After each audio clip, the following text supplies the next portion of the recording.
자, 이제부터 우리가 함께 포로 후기 역사서와 예언서에 대해서 함께 알아보도록 하겠습니다. 이때 시기적으로 주전 6세기부터 5세기까지 역사인데요. 우리가 연도로 따진다면 500년대 또 400년대의 역사를 우리가 함께 살펴보게 될 겁니다.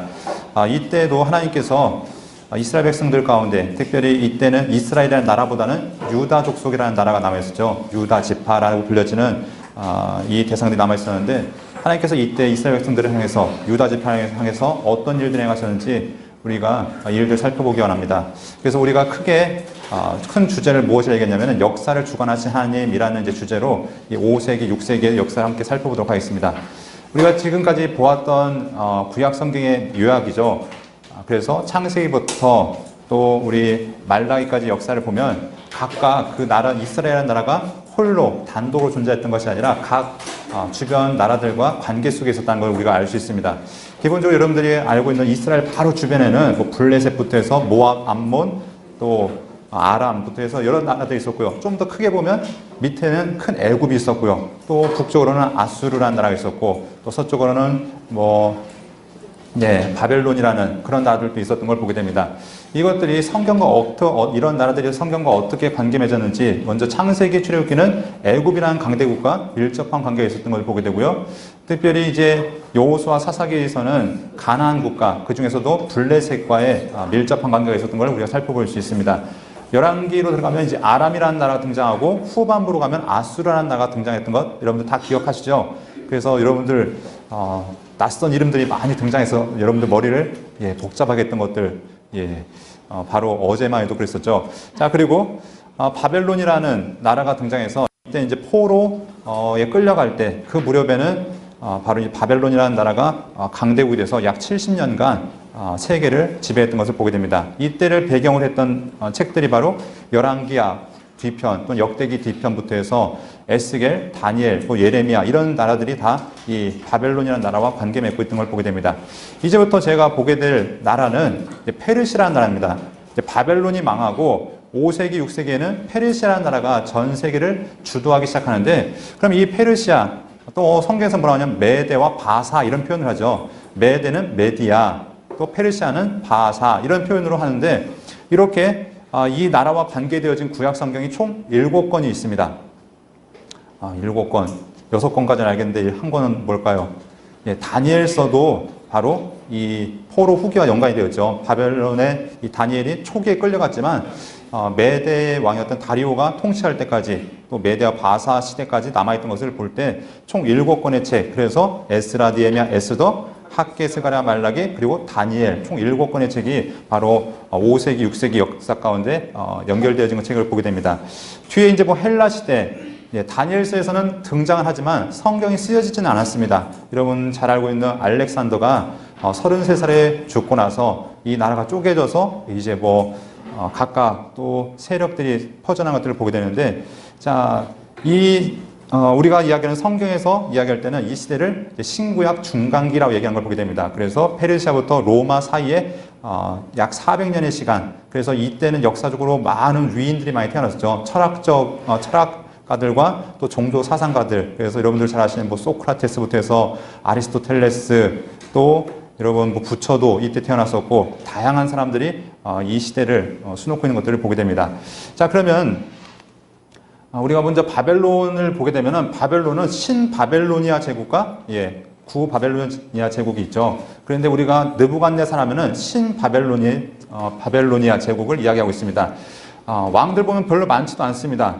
나부콜라살이라는 왕으로부터 시작해서 마지막 벨사살이라는 왕에 이르기까지 총 7명을 다루고 있는데요. 이 시간이 약 70년, 70에서 80년밖에 시간이 되지 않습니다. 그런데 이때 이 기간 중에 약 40년 이상을 느부갓네살이 통치하는 것을 보게 됩니다. 그러니까 느부갓네살의 영향력이 얼마나 컸는지를 우리가 살펴볼 수 있고요. 그러니까 이 느부갓네살을 빼면은 바벨론 제국에서는 별로 인상 깊게 볼 사람이 없습니다. 다니엘서 보면은 여기 벨사살이라는 사람이 등장하긴 하지만 마지막 망할 때 왕이었기 때문에 그냥 쉽게 지나가도 될 것 같습니다. 자, 바벨론 제국이 보면 페르시아만 위쪽으로 해서 거대한 제국을 이제 만들었었는데 이 제국이 바로 메대와 바사, 페르시아라는 나라에 의해서 이제 멸망당하게 된 걸 보게 됩니다.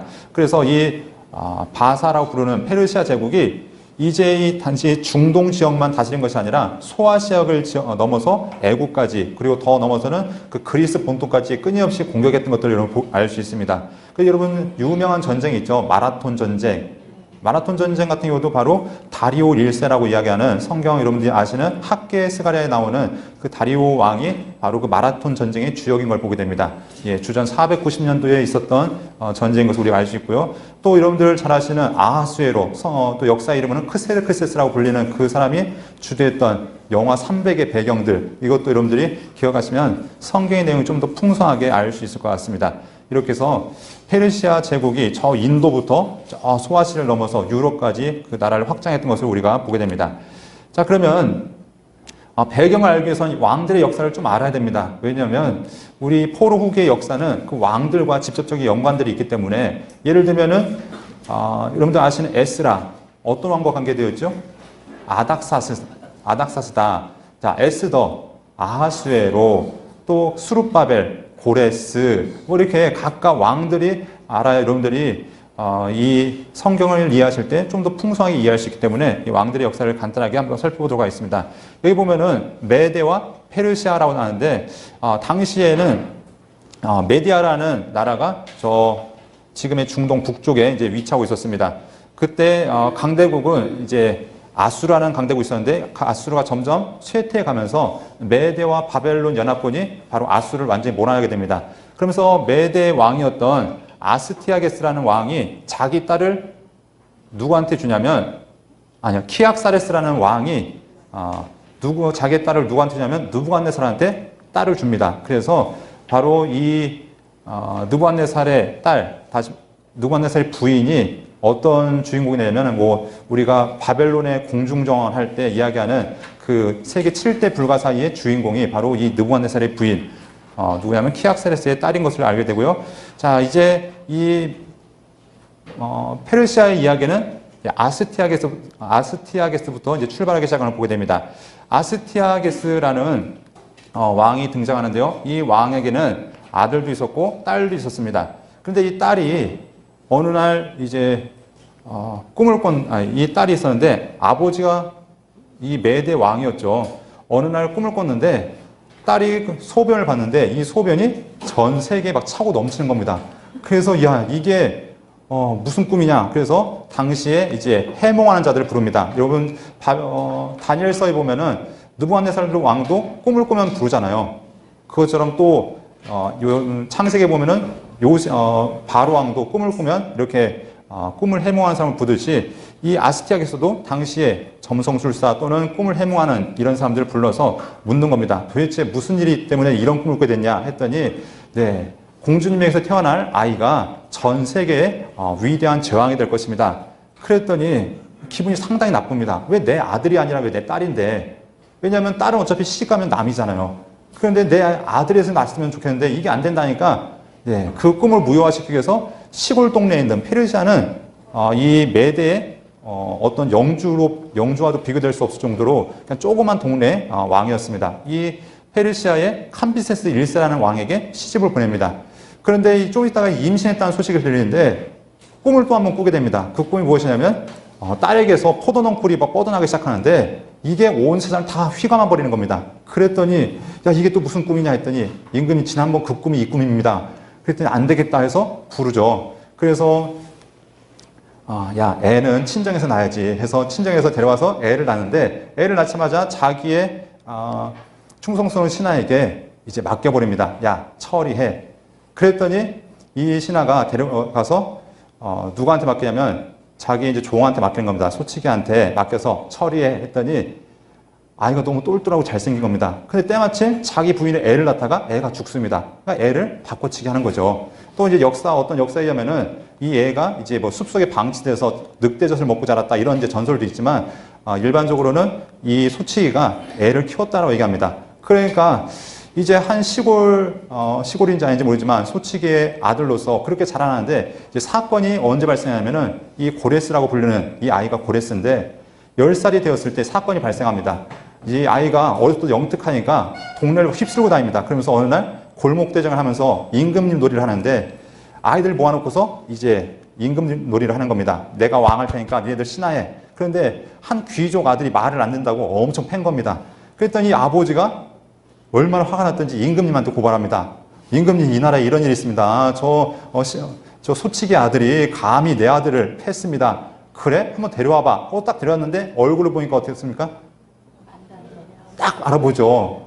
야, 이건 내 씨구나. 그러면서 어떻게 하냐면은 이제 공주를 부릅니다. 불러가지고 야, 네 아들 찾았다 해서 데려가죠. 그런데 이 왕이 뒤끝이 장렬입니다. 어떻게 하면은 자기가 이 일을 맡겼던 신하를 부르죠. 야, 어떻게 내가 임금님 말이 우스워? 하면서 내가 널 위해서 특별히 지금까지 수고했으니까 잔치를 베풀어 줄게 하면서 잔치를 베풀었는데 그 잔치에 나온 게 뭐냐면은 그 신하의 아들을 요리해서 음식을 내놓은 겁니다. 먹어.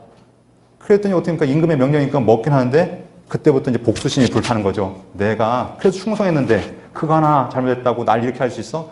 그래서 이제 이 고레스는 가서 이제 세력을 키워서 페르시아를 강대국으로 만들기 시작합니다. 그래서 처음에 얀산의 왕이 되어지고 세력을 점점 키워가면서 이제 주변을 점령해 가기 시작합니다. 이때 세력이 점점 커지니까 이 메대 왕이었던 아세티아게스가 야, 저거 막아야 되는데 아무리 내 손주라지만 저거 그냥 놔둬서는 안 되겠다. 그래서 자기 신한테 맡깁니다. 야, 가서 처리해. 했는데 가다가 어떻게 하면은 회군을 하는 거죠. 마치 이성계가 위화도 회군을 하듯이 이 고레스와 결탁을 해서 다시 되돌아오는 겁니다. 그래서 메대를 점령하고 이제 제국으로서의 그 면모를 갖춰가기 시작한 걸 보게 됩니다.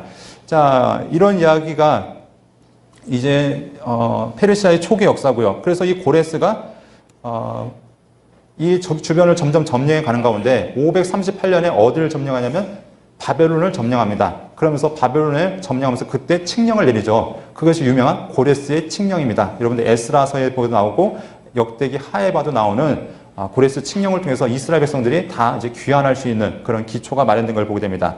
자, 이러면서 이제 이스라엘 백성들은 돌아가게 되고 고레스는 모든 문화들을 인정해주는, 종교를 인정해주는 이런 융화 정책을 펴게 되죠. 그러니까 포용 정책을 펴게 됩니다. 그래서 각 민족들이 자기의 문화와 자기 종교를 지켜갈 수 있도록 하게 됩니다. 그런데 이 당시 이제 이스라엘 백성들이 자기 땅에 돌아와서 이제 성전을 짓자. 왜냐면 고레스가 그 모든 물자까지 다 이제 지원하겠다고 하니까 으쌰으쌰 하려고 하는데 주변에 방해가 시작되어지기 시작합니다. 그러면서 성전 건축이 중단되어지죠. 그러면서 시간이 몇 년이 흐르냐면 16년의 시간이 흐르게 되는 걸 보게 됩니다. 그러면서 두 번째 왕이었던 이제 캄비세스가 왕이 되었다가 이제 세상을 떠나고 세 번째 보면 이제 스메르디스 그리고 다리오 이렇게 나오죠. 표를 좀 더 보면은 네. 이렇게 해서 다리오, 그 다음에 아하수에로, 아닥사스다, 크세르크세스 하면서 페르시아의 왕들의 이름들이 이제 언급되는 걸 보게 됩니다. 그래서 우리가 간단한 이제 역사들을 살펴보면은 이 고레스가 어떤 일을 하냐면 바로 이제 이 전 세계 바벨론 제국을 중심으로 전 세계를 다 통일합니다. 그런데 통일했다가 결국 전쟁에 나갔다가 일찍 죽게 되고요. 그 아들 캄비세스가 왕이 되어집니다. 이 고레스에게는 아들이 둘이 있었다고 얘기하는데 하나의 이름은 스메르디스고 또 하나의 이름은 캄비세스였다고 얘기합니다. 캄비세스가 형이고 스메르디스가 동생인데 백성들에게는 누가 더 인기 있었냐면 스메르디스가 더 인기가 있었다고 하죠. 왜냐하면 성품이 이 캄비세스는 포악했고 스메르디스는 좀 마음이 넓고 융화적이기 때문에 이 스메르디스를 또 좋아했는데 캄비세스가 그걸 못 보죠. 그래서 어떻게 하면은 스메르디스를 암살합니다. 그리고 얼마나 집착이 심했던지 자기 동생이 죽었다고 슬퍼하는 여동생이 슬퍼하니까 그 이제 여동생까지 죽여버립니다. 그만큼 자기 자리를 위협하는 그 모든 존재를 다 없애버리려고 하는데 아버지의 꿈이 무엇이었냐면 이집트를 정벌하는 겁니다. 그래서 이집트를 정벌하기 위해서 떠나죠. 떠났는데 소식이 들려오기를 페르시아에 새로운 왕이 나왔는데 그 왕이 누구냐면 바로 자기 동생이 왕이 되었다는 겁니다. 그랬더니 기가 막히죠. 아니 내가 분명히 죽였는데 이 왕이 어디서 나왔냐. 그래서 자기 명령을 내렸던 신한테 물어봤더니 자기는 분명히 죽였다는 겁니다. 그래서 야 돌아가자 하면서 급하게 돌아가다가 이집트에서 죽게 됩니다. 뭐 역사에서 정확하게 표현하지 않기 때문에 여러 가지 설들이 있는데 어떤 사람들은 갑자기 전염병에 죽었다는 사람도 있고 어떤 사람은 딸을 하고서 칼을 뽑았다 자기 허벅지에 꽂아서 파상풍이 걸려서 죽었다는 얘기도 있고 어떻게 죽은지는 알 수 없지만 갑작스럽게 이 이집트에서 죽게 됩니다. 그럼 이 스메르디스의 정체는 누구냐면 바로 당시 조로아스터 교의 승려였던 사제였던 가우마타라는 사람이었는데 이 사람이 자기를 마치 그렇게 흉내냈다고 합니다. 외모가 스메르디스와 많이 비슷해서 이렇게 했다고 하는데 결국 나중에 발각이 되어지죠. 근데 백성들은 이 가짜 스메르디스를 좋아했다고 합니다. 왜냐하면 나라를 어느 정도 잘 다스렸기 때문에 캄비세스에 비해서 나를 잘 다스렸기 때문에 좋아했는데 이 가짜 스메르디스를 누가 처단하면 다리오가 처단하게 됩니다. 여러분이 잘 알고 있는 이제 다리오 왕이 처단하게 되는데 백성들이 좋아했던 왕을 처단하니까 이제 백성의 민심이 흉흉해지기 시작합니다. 그러니까 왜냐하면은 이 다리오가 정치적인 기반이 되게 약했거든요. 군대 장관이긴 했지만 뭐 왕이라는 게 보통 혈통으로 내려가는데 왕의 혈통도 아니었고 그래서 누구랑 결혼하면 고레스의 딸과 결혼을 합니다. 그래도 내가 그 직접 이은피는 아니지만 그래도 내가 딸과 결혼했기 때문에 나는 그래도 연관이 있다 하는데 백성들이 쉽게 용납하지 못하죠. 그러면서 각 지방에서 이제 반란이 일어나기 시작합니다. 페르시아 전역에서 각 민족들이 독립을 요구하면서 반란이 일어나니까 이 다리오가 초반에 무엇을 하냐면 고레스가 폈던 그 융화 정책을 다시 펴기 시작합니다. 그래서 그 민족들의 요구사항을 들어주는데 특별히 그들의 종교의 문제, 문화의 문제들을 해결해 주기 시작합니다. 그래서 이때 때마침 이 시기가 언제냐면 이스라엘 백성, 이 남유다에 그러니까 유다에 남아있던 백성들이 16년 동안 멈춰있던 그 성전을 재건하려 할 때가 바로 이때였습니다. 그래서 때마침 지금까지 모든 온갖 방해에 의해서 성전이 건축되지 못하다가 이 다리오가 야 성전을 짓는 사람들 있으면 야 지원해 도와줘 이런 명령이 내릴 때를 때마침 그 시기가 맞아지면서 성전 건축이 되어진 걸 보게 됩니다. 그리고 성전이 건축되어졌고 나라가 안정되었을 때 다시 이 다리오가 이제 강압적인 정책을 펴기 시작하죠. 그러니까 이 시기가 아니었으면 성전이 건축될 수 없었던 그런 시기였던 걸 보게 됩니다. 그러니까 하나님께서 이 사건들을 통해서 역사의 주인공이 누군가, 역사의 주인공은 하나님이시다는 것들을 또한 우리가 볼 수 있는 것을 알 수 있습니다. 자, 이 다리오 하면 유명한 것이 바로 마라톤 전투죠. 490년. 결국 이 페르시아가 패배하긴 했지만 이 유명한 전투, 그것이 기원이 되어서 여러분 알고 있는 마라톤이라는 경기가 발생하게 된 것도 우리가 알 수 있고요. 이때부터 이제 페르시아의 세력이 점점 약해지기 시작합니다. 자, 아하수에로가 아버지가 못했던 이 그리스 지역, 그 지역을 정복하기 위해서 열심히 나갔지만 나갈 때마다 계속 패하게 됩니다. 여러분 유명한 거 살라미스 전투 뭐 이런 것도 있는데 갈 때마다 계속 패하고 돌아오죠. 그리고 이 아하수에로는 유명한 사건이 바로 에스더의 남편으로서 유명하죠. 그런데 이 마지막 말년이 그렇게 좋지 않습니다. 약 한 20년 정도 다스렸는데 마지막에 암살당하게 됩니다. 그리고 이제 그 아들이었던 아닥사스다가 되어진데 어떤 사람은 이렇게 생각하는 사람이 있어요. 야 아하수에로의 부인이었던 에스더가 낳은 아들이 아닥사스다가 아닌가라고 생각하는데 그 아들이 아니라 와스디의 아들이 이 아닥사스다라고 이렇게 이야기하고 있습니다. 그래서 아닥사스다가 왕이 되어진데 이때 배경이 바로 언제냐면 여러분 알고 있는 에스라 또 느헤미야 말라기 이 배경이 바로 아닥사스다 왕인 것들을 보게 됩니다. 그래서 이제 특별히 이집트 반란이 됐을 때 이제 원정도 갔었고요. 그 아까 얘기했던 아버지가 못 이뤘던 그 그리스와의 전투도 치렀었고 하면서 이런 일들이 이제 또 아닥사스다가 있죠. 그런데 이때까지가 그래도 이 페르시아 역사의 가장 전성기였고 그 후로부터는 거의 그냥 명맥만 유지하다가 결국은 헬라 제국에서 망하게 된 것들을 보게 됩니다. 이 아하수에로 때 유명했던 한 사람이 바로 저기가 등장했다고 하죠. 여러분 유명한 역사가 헤로도토스가 이때 등장했다라고도 이야기하는 걸 보게 됩니다.